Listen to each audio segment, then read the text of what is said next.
this is a cheap way of doing account recovery.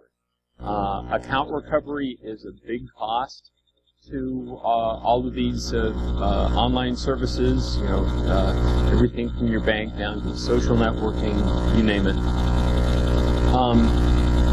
If they can solve the problem in an automated way with some sort of a script that asks you the answer to your questions, then hey, that's kind of like quasi-free. If they have to staff a call center with people, or if they have to do something online, or then there's a direct cost to them. Some of the other ways of doing account recovery take some time. I mean, another thing that you could do that doesn't cost too much, costs a little bit, but I mean, you could, when somebody loses their, can't log into their account, you could maybe send them a postcard in the mail. And it's not a great cost, but everybody is used to kind of instant gratification, and to the point that, I mean, there are people that just plain don't even bother remembering passwords. They just depend on account recovery procedures for those accounts that they don't use regularly. Now, account recovery questions, challenge questions, security questions, whatever you want to call them, are basically break all of the rules that we set for passwords. It's really another password or another set of passwords to your account, but it, I mean, all of the things that we tell people not to do with passwords, we just do it, or these sites just do it for security questions. We tell them, we need upper and lowercase letters and special characters and all of those sorts of things. But as far as the security question, your mother's maiden name is, one of the prompts, one of the things that they're looking for. No complexity at all to speak of. Secrecy. Keep your password secret. Don't even write it down, they often say. But the answers to these questions are things that you can find online in many cases for a lot of people. Facebook ancestry, and who knows what the people that have the OPM data probably have the answer to a lot of things that people thought were very, very protected about. Don't share your password between multiple websites. But how many websites have you seen that ask for your mother's maiden name, or ask for your best friend, your childhood best friend's name, or things like that? I mean, this is another example. And then for storage, and this is harder, of course. It's very hard to get information on how people actually are storing passwords and answers to security questions. But passwords, you want to salt and hash them, and that's pretty well established. Security questions, sometimes you need to be able to do a fuzzy match on those, and you can't salt and hash if you're going to do some sort of a fuzzy match. So these are more vulnerable at rest as well. Now, and with apologies to Per, because his company's name in Norwegian means good practices. I've always had trouble with the term best practices because they're so hard to nail down. I've asked any number of sort of IT administrators, why are we doing this? Well, it's a best practice. And he said, well, okay, but where? It's like there's this, if they don't want to answer the question, they call it a best practice. Yeah, well, that's not what they're going to call it. So it's really hard to nail these things down. I found one source of information that kind of corresponds to what I can consider best practices, and it's from OWASP, and they're in the, I guess, exhibiting in the chill out room, but and so I don't mean to single them out, but this is just one that I was able to find, and they have a best practice, or rather a cheat sheet for choosing and using security questions. So I looked to see what it says, and it says, a number of things about them, but one of their objectives here is to make forget password solutions as palatable as possible. So if the point is to make it palatable, they're really focused on that sort of instant gratification thing. They're not focused on making the forgotten password solution as secure as it needs to be. Now, on the other hand, they do say at the beginning of another section of this document that passwords, that security questions are less robust than passwords. And I definitely have to agree with them there. But then if you read a little bit further down the paragraph here, it kind of scares me a little bit more, because it says it's talking about the fact that it possibly being considered as an element in multi-factor authentication. And we're just talking a completely different realm of security when we're talking about using challenge questions and in anything that might require multi-factor authentication. So yes, they're recognizing the problem, but then they kind of unwrap something that's even a little bit scarier. Now, one thing, I have never seen a situation where they prompt you for security questions and give you the option to opt out. It's always like, you must answer these questions now before we will let you do anything else. So, security professionals, how many of you here make up answers to these questions? Lots of them? Yes. Okay. You are not representative of the population. So, I mean, here's an example. Of course, you just pull it in with gibberish. Actually, that one came from my password manager, and just said generate something to fill in. But most people don't realize that they can or should make up answers. Now, of course, the danger with making up an answer is that if somebody forgets their password and they have a made-up answer to a security question, then they're even perhaps more likely not to do that. And there's some great research that indicates that, I mean, there are different methods of doing that. People even forget, even when they don't make up an answer, they forget what they answered. And that's a significant problem. We'll get into that a little bit more. But one of the issues here is that when a site is using security questions for account recovery, that's usually the way of doing it. If you don't have the answer to the security question, then your other options for recovering your account are much more limited. Either because they don't exist, or because, hey, this person isn't able to answer the challenge questions, so they're more suspicious, right? So let's remember when we talk about this, and so many times when I've brought up security questions, people just say, I just answer them with junk. But I'm always talking to security people.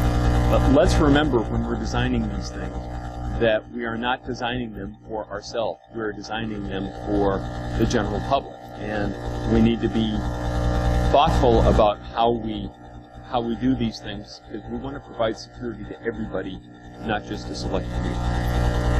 So here's an example of an area where I think we're actually cueing the public even that they shouldn't make up an answer.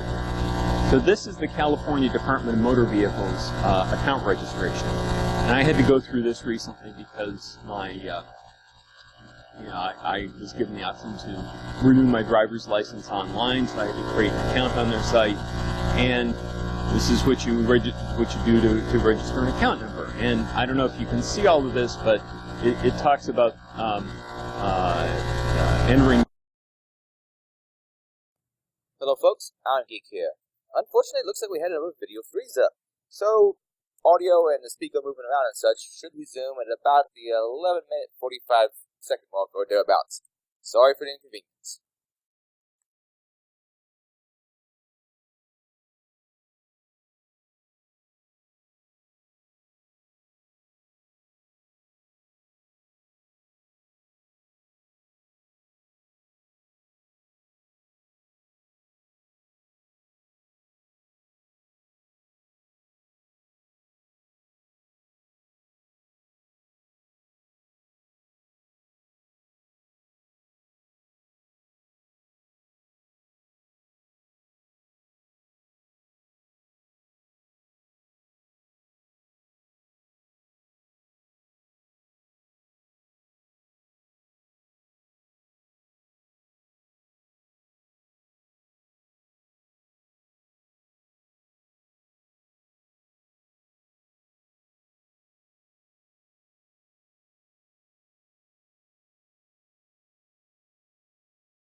schools are in the area. You can, even the government has websites that allow you to look at all the public schools in a particular area. Hospital that you were born in, you just look Google Maps and say hospitals near Worcester, Massachusetts, where I grew up. My hospital is there. It's out of business. Historical information. Don't forget there's things like Internet Archive that give you a lot of information about things in the past. I went back to my daughter's elementary school from several years ago, and I was able to look at who the third grade teachers were when she was in third grade. She's 16 now, so that's close. It probably doesn't look so well for me. And then of course there's the and I haven't tried these because they're too cheap, but there's the sort of pay for information services that might have some of this information, might not. I'm not sure. You can also guess, and there, you want to come up with a good basis for guessing. You get first names. You can actually do quite a good job on guessing first names, especially if you know the ages first.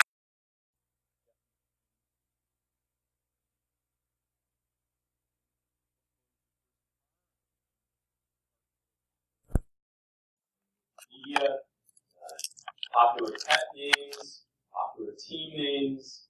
I looked at the family names on the census website. That was kind of an interesting project that I did a few months ago. And Washington Post did a great article on what the popular street names are in each state.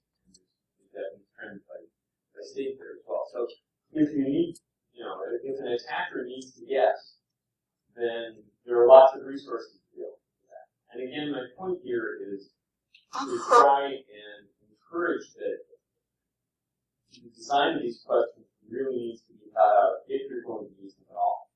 I would love it if we didn't have these sorts of questions. I've been doing a collection of security questions on a blog that I'm making. And so people sometimes ask me, what are the worst questions that I've ever seen? And so these are the ones that are just, terrible. What is your favorite season? I mean, how many choices are there, folks? You could include those. California Department of Motor Vehicles asked, one of their choices for a question is, who was the first president that you voted for? Now that's probably memorable to a lot of people. So there are people who will select that. And unfortunately, people don't select, you give them a list of questions. Most people aren't thinking about which of these questions are going to be secure for me. They're thinking about what are the ones that I can answer. They aren't concerned with the security. And so if there's a whole choice and you have a weak question in there, the whole weakness of the system fails. The whole weakness of the system is greater.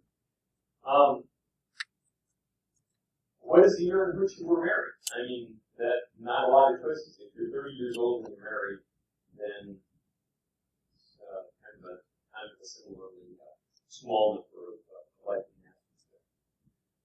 Now, I've been focusing on the questions that are, the ability for the hacker to guess the right answer. But it's also a problem for the people who are the intended users. A lot of the questions have more than one right answer. I mean, sometimes you don't have necessarily one best friend, but you had a best friend in third grade, and maybe you had a different one in seventh grade, or something like that.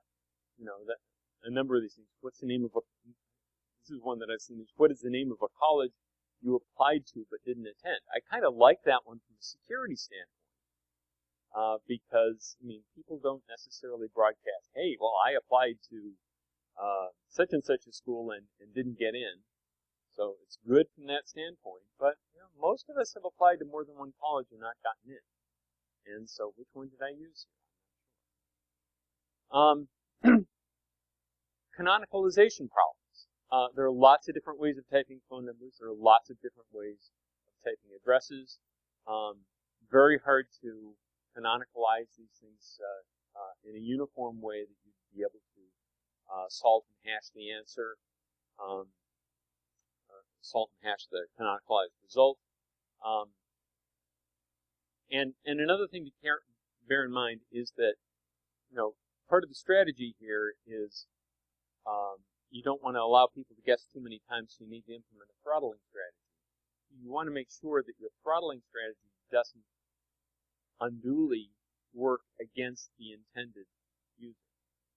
So that if the intended user has to take 5 guesses to get to the right answer, you want to make sure that you're not going to throttle them out of that possibility.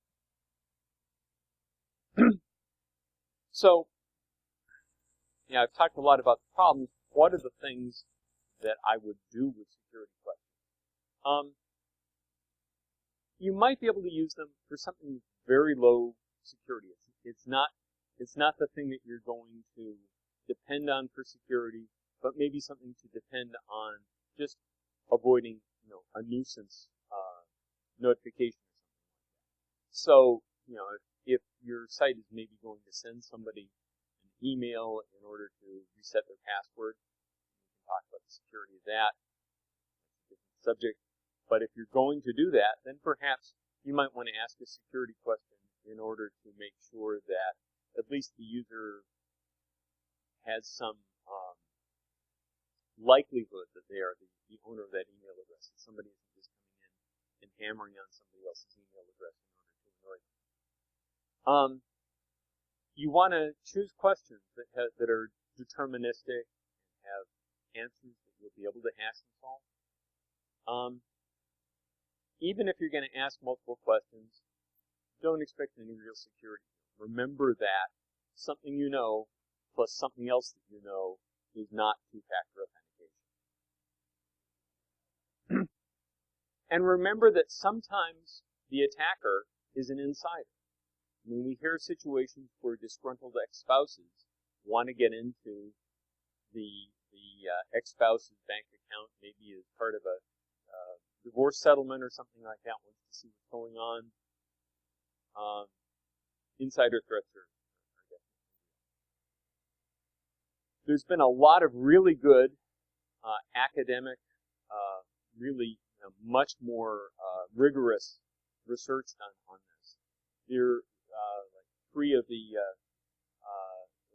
top 3 bullets there are papers that are excellent. Other papers on the subject. I really recommend them. Much more rigorous than what we do as the first talk on the second day of B-Sides. And a lot of stuff having to do with memorability of the questions. A lot of stuff having to do with how much entropy is there, or whether entropy is the right measure. A lot of that sort of thing. And then at the bottom is the blog, a little gallery of these questions that I'm collecting. And if you have more, please send them to me. I like to post more examples. And then we'll close with what Fidelity put up on my screen after I answered their questions, announcing me that my account is much more secure now that I've answered these questions. And I couldn't disagree more. That's it. I welcome any questions. Yes.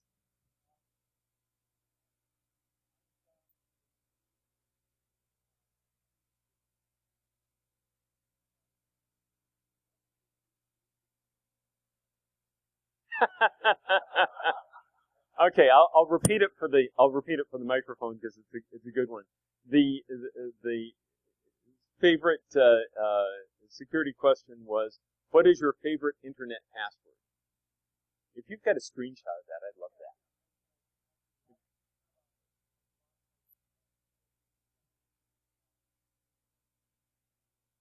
Oh, wonderful. Great.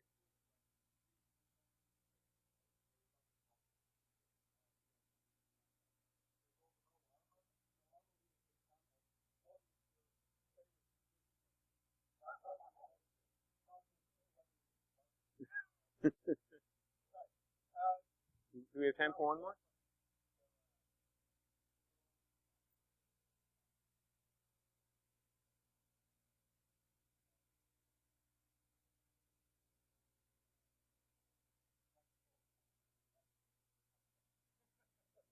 Gee, I'm off the hook then. I don't like a lot of the instant things, but I guess maybe SMS. Depends. It depends on what your threat model is and what it is you're trying to protect.